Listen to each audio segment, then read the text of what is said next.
Hello everyone, welcome to my presentation.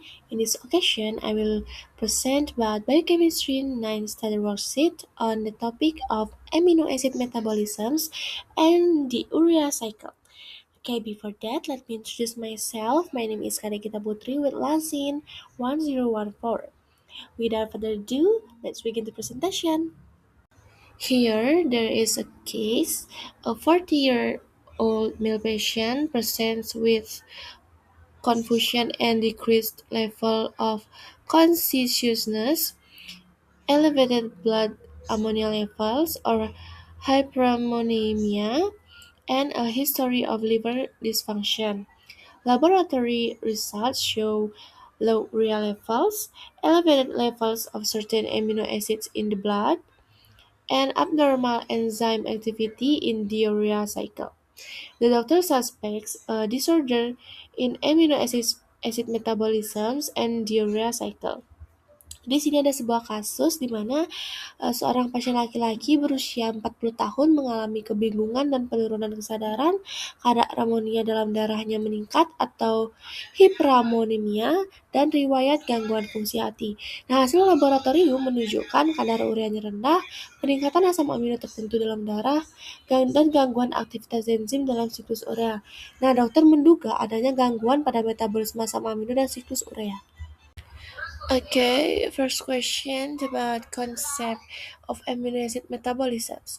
Explain the definition of amino acid metabolisms and its role in the body.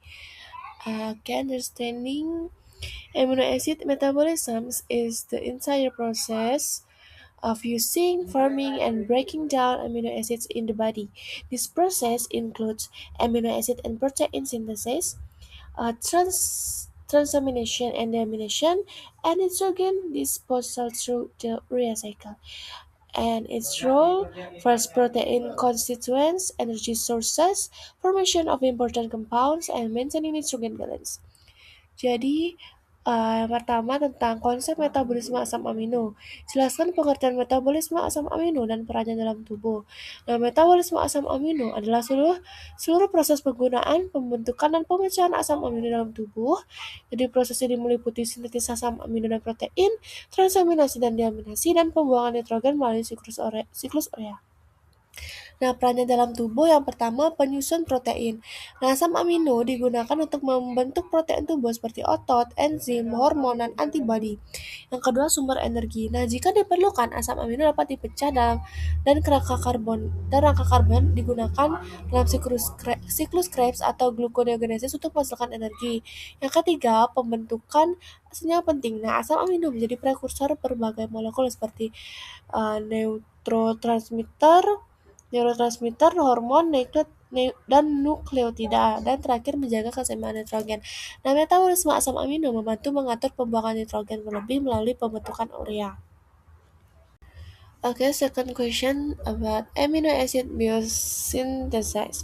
Explain how the body synthesizes non-essential amino acids, including the sources of carbon and nitrogen atoms. First, non-essential amino acids are amino acids that the body can synthesize itself. The synthesis occurs through the modification of compounds during carbohydrate metabolisms and the addition of amino groups. Second, source of carbon atoms. Carbon skeletons are derived from metabolic intermediates such as pyruvate, oxalizated alpha-ketoglutarate, 3-phosphoglycerate. So these compounds come from glycolysis and the Krebs cycle. And third, source of nitrogen atoms. Nitrogen atoms come from glutamate or ammonia. Nitrogen is transferred through the process of transamination, namely the transfer of amino groups by the aminotransferase enzyme. Jadi, persoalan kedua tentang biosintetis asam amino ini disuruh menjelaskan bagaimana tubuh mensintetis asam amino non esensial, termasuk sumber atom, karbon, dan nitrogen. Jadi asam amino non-esensial itu adalah asam amino yang dapat disintetis sendiri oleh tubuh. Sintetis ini terjadi melalui modifikasi senyawa antara metabolisme karbohidrat dan penambahan gugus amino. Nah, sumber atom karbon itu kerangka karbon berasal dari intermediat metabolisme seperti pirufat, oksaloasetat, alfa ketoglutara, dan 3 fosfoliserat. Senyawa-senyawa ini berasal dari glikolisis dan siklus Krebs. Sedangkan sumber atom nitrogen itu berasal dari glutamat dan amonia. Nitrogen dipindahkan melalui proses transaminasi, yaitu pemindahan gugus amino oleh enzim aminotransferase. Contohnya pirufat menjadi alanin, oksaloasetat menjadi aspartat, dan alfa-ketoglutarat menjadi glutamat. Nah, jadi kesimpulannya tubuh mensintetis asam amino non-esensial itu menggunakan kerangka karbon dari intermediat metabolisme dan nitrogen dari glutamat atau amonia melalui transaminase. Next to the third question about transamination. Explain the transamination process and the role of aminotransferase enzymes in amino acid metabolisms. Transamination is the process of transferring an amino group from one amino acid to an alpha keto acid. In this process, the other amino acids lose their amino groups and the recipient alpha keto acid is converted into a new amino acid. The role of aminotransferase enzymes. The transamination process is catalyzed by aminotransferase enzymes or transaminases, such as alanine aminotransferase and aspartate aminotransferase. These enzymes requires the coenzyme pyridoxal phosphate or vitamin B6. Jadi, pada soal ini terkait transaminase, jelaskan proses transaminasi dan peran enzim aminotransferase dalam metabolisme asam amino. Jadi, transaminasi ini adalah proses pemindahan gugus amino dari satu asam amino ke suatu alfa ketoasam. Nah, pada proses ini, asam amino donor kehilangan gugus aminonya dan alfa ketoasam penerima berubah jadi asam amino baru. Nah, reaksi ini bersifat reversibel dan penting dalam pertukaran asam amino dalam tubuh. Nah, peran enzim aminotransferase itu, proses transaminasi ini dikatalis oleh enzim aminotransferase atau transaminase seperti alanin aminotransferase atau ALT dan aspartat aminotransferase atau AST. Nah, enzim ini memerlukan koenzim pyridoxal fosfat atau vitamin B6. Nah, fungsi transaminase ini yang pertama membantu sintetis dan degradasi asam amino, mengumpulkan nitrogen pada glutamat, dan menghasilkan alfa ketoasam yang dapat masuk ke siklus Krebs, gluconeogenesis, dan produksi energi. Fourth question about deamination. Explain the oxidative deamination process and its relationship to ammonia formation. Short mechanisms. Glutamate undergoes oxidation and loses its amino group. The amino group is released in the form of free ammonia. The remaining molecule becomes alpha-ketoglutarate, which can enter the Krebs cycle. So the relationship with ammonia formation. Oxidative deamination is the main source of ammonia formation in amino acid metabolisms. Because ammonia is toxic, the body must quickly convert it to urea through the urea cycle so it can be excreted. Jadi, pada soal ini sudah menjelaskan proses deaminasi oksidatif dan hubungannya dengan pembentukan amonia. Nah, deaminasi oksidatif ini adalah proses pelepasan gugus amino dari asam amino, terutama dari glutamat, sehingga menghasilkan amonia dan alfa ketoasam. Nah, proses ini terutama terjadi di hati dan dikatalisis oleh enzim glutamat dehidrogenase. Jadi mekanisme singkatnya, yang pertama glutamat mengalami oksidasi dan kehilangan gugus amino, lalu gugus amino dilepaskan dalam bentuk amonia bebas. Nah, sisa molekul menjadi alfa ketoglutarat yang dapat masuk ke siklus Krebs. Nah, hubungannya dengan pembentukan amonia, deaminasi oksidatif ini merupakan sumber utama pembentukan amonia dalam metabolisme asam amino. Nah, karena amonia bersifat toksik, tubuh harus segera mengubahnya menjadi urea melalui siklus urea agar dapat diekskresikan. Okay, next the fifth question about amino acid degradation. Explain the general pathways of amino acid degradation and how their carbon skeletons are utilized in energy metabolisms. General stage. First, there is transminases, and second, deamination, and then urea cycle. Utilization of carbon framework. So after the amino group is removed, the remaining carbon skeleton or alpha keto acid can be used in energy metabolisms by entering pyruvate, acetyl-CoA, and Krebs cycle intermediates or oxaloacetate, fumarate, succinyl-CoA et al. Jadi di sini uh, pada soal nomor 5 ini disuruh menjelaskan jalur umum degradasi asam amino dan bagaimana kerangka karbonnya dimanfaatkan dalam metabolisme energi. Nah, yang pertama jalur umum degradasi asam amino. Jadi degradasi asam amino ini dimulai dengan pemisahan gugus amino dan kerangka karbonnya. Jadi tahapan umumnya yang pertama itu ada transaminasi. Pada transaminasi ini gugus amino itu akan dipindahkan ke alfa ketoglutarat untuk glutamat. Lalu tahapan yang kedua ada deaminasi.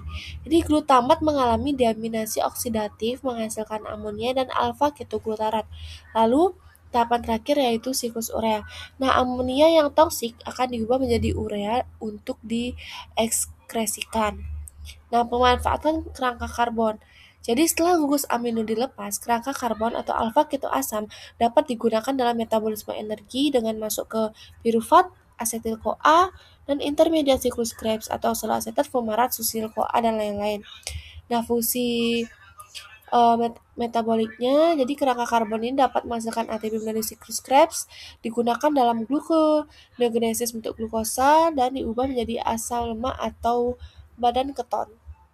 Jadi, kesimpulannya degradasi asam amino ini melibatkan pelepasan gugus amino dan pemanfaatan kerangka karbonnya untuk produksi energi, pembentukan glukosa atau sintetis lipid sehingga terhubung langsung dengan metabolisme energi tubuh. Okay, next question about urea cycle. Explain the primary function of the urea cycle and where it occurs within the cell. So first, the function, detoxification of ammonia resulting from amino acid metabolisms, removal of excess nitrogen from the body, and maintain nitrogen balance and normal cell function. Location, the urea cycle occurs in liver cells or hepatocytes and takes place in two places, first mitochondria and then cytoplasms.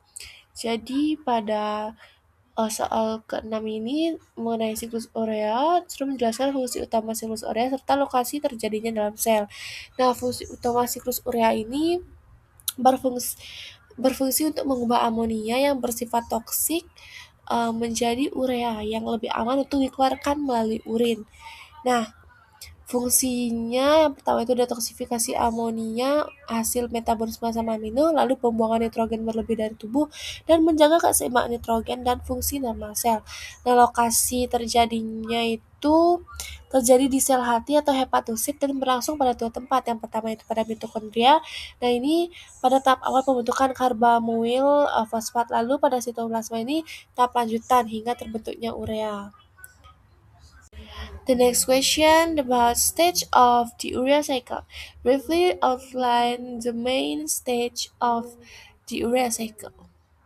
Main stage of the urea cycle: first, formation of carbamoyl phosphate; second, formation of citrulline; third, formation of argininosuccinate; fourth, formation of arginine; and the last, formation of urea. Jadi tahapan siklus urea ini secara ringkas, yang pertama itu pembentukan karbamoil fosfat. Nah, amonia bereaksi dengan CO2 membentuk karbamoil fosfat di mitokondria. Lalu pembentukan citrulin. Nah, karbamoil fosfat bergabung dengan ornitin membentuk citrulin. Lalu pembentukan argininosuccinat. Nah, citrulline ini akan keluar ke sitoplasma dan bergabung dengan aspartat membentuk argininosuksinat. Lalu pembentukan arginin. Argininosuksinat dipecah menjadi arginin dan fumarat. Dan terakhir yaitu pembentukan urea. Nah, arginin dipecah menjadi urea dan ornitin oleh enzim arginase. Ornitin ini akan kembali ke mitokondria untuk memulai siklus kembali. Jadi siklus urea ini mengubah amonia menjadi urea melalui tahapan pembentukan karbamil fosfat, sitrulin, argininosusinat, arginin, dan terakhir pembentukan urea. Okay, moving to the next question about case analysis or hyperammonemia.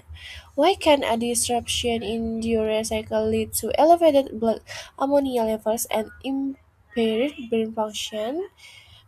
So, disruption of the urea cycle causes ammonia to not be converted optimally into urea, resulting in a buildup of ammonia in the blood or hyperammonemia. In biochemical analysis, disturb urea cycle, ammonia builds up in the blood. Ammonia is neurotoxic and brain dysfunction. As a result, symptoms such as confusion and loss of consciousness, even coma. Jadi pada soal ke-8 ini menganalisis kasus tepatnya hiperammonemia dan mengapa gangguan pada siklus urea dapat menyebabkan peningkatan kadar amonia dalam darah dan gangguan fungsi otak. Nah, gangguan pada siklus urea menyebabkan amonia tidak dapat diubah secara optimal menjadi urea, sehingga terjadi penumpukan amonia dalam darah atau hiperammonemia. Jadi, si pertama siklus urea itu akan terganggu. Nah, aktivitas enzim siklus urea yang menurun menyebabkan proses detoksifikasi amonia di hati tidak berjalan normal. Lalu yang kedua, amonia menumpuk dalam darah. Nah, amonia hasil degradasi asam amino tidak dapat diekspresikan sebagai urea, sehingga kadarnya itu akan meningkat. Lalu amonia bersifat neurotoksik. Nah, amonia dapat masuk ke otak dan mengganggu metabolisme energi sel saraf. Lalu yang terakhir yaitu gangguan fungsi otak. Nah, kelebihan amonia meningkatkan pembentukan glutamin dalam sel otak menyebabkan yang pertama pembengkakan sel atau edema, gangguan neurotransmitter, dan penurunan produksi energi.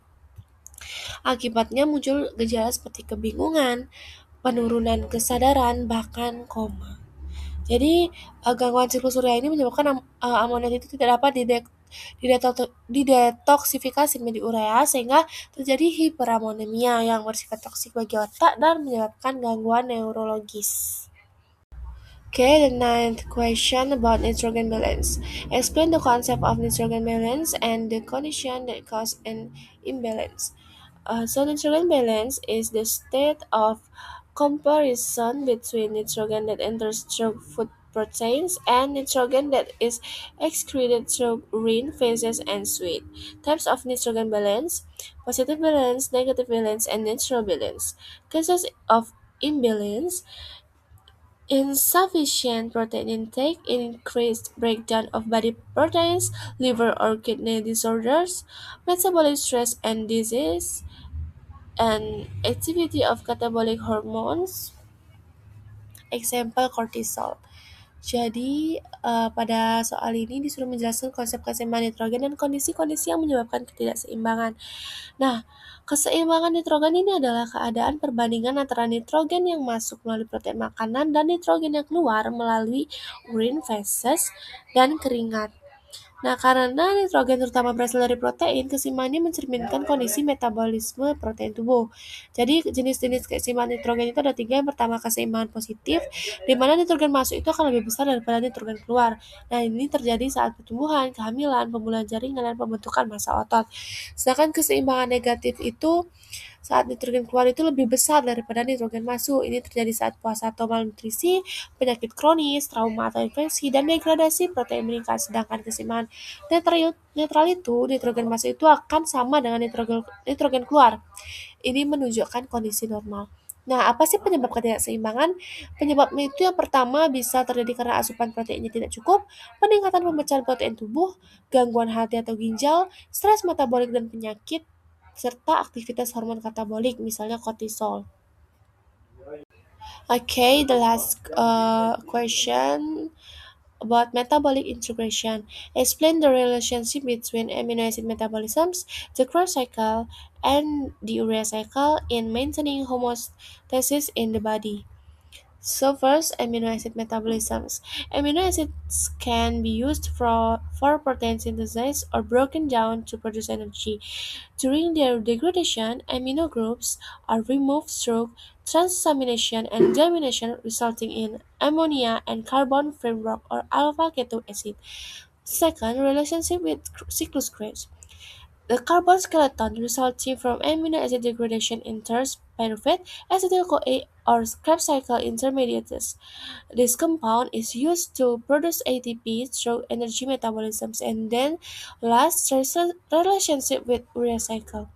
The ammonia formed is toxic, so it must be converted into urea in the liver through the urea cycle, so it can be excreted. Jadi yang pada soal terakhir ini tentang integrasi metabolisme. Jadi disuruh menjelaskan hubungan antara metabolisme asam amino, siklus Krebs, dan siklus urea dalam menjaga homeostasis tubuh. Yang pertama hubungan metabolisme asam amino, siklus Krebs dan siklus urea pada metabolisme asam amino. Nah, asam amino ini dapat digunakan untuk sintetis protein atau dipecah untuk menghasilkan energi. Pada degradasinya, gugus amino itu akan dilepas melalui transaminasi dan deaminasi menghasilkan amonia dan kerangka karbon atau alfa ketoasam. Lalu hubungannya dengan siklus Krebs itu kerangka karbon hasil degradasi asam amino sebelumnya akan masuk ke pirufat asetil-CoA atau intermediate siklus Krebs. Nah, senyawa ini digunakan untuk menghasilkan ATP melalui metabolisme energi. Nah, sedangkan hubungannya dengan siklus urea, amonia terbentuk bersifat toksik sehingga harus diubah menjadi urea di hati melalui siklus urea agar dapat diekspresikan. Jadi keterkaitan kedua siklus Krebs dan siklus urea ini akan saling terhubung melalui beberapa intermediat seperti fumarat dan aspartat sehingga disebut memiliki hubungan metabolik yang erat. Nah, peran dalam homeostasis, jadi ketiga proses ini bekerja bersama untuk menghasilkan energi, menjaga keseimbangan nitrogen, mencegah penumpukan amonia toksik, dan mempertahankan fungsi normal sel dan organ. Jadi metabolisme asam amino itu kan menyediakan kerangka karbon untuk siklus Krebs dan menghasilkan amonia yang didetoksifikasi melalui siklus urea, sehingga ketiganya terintegrasi dalam menjaga homeostasis energi dan nitrogen tubuh. Okay, that's all from me. I apologize if there are any mistakes from my presentation. I hope this video is useful for all of us. See you in the next video. Goodbye, everyone. Thank you.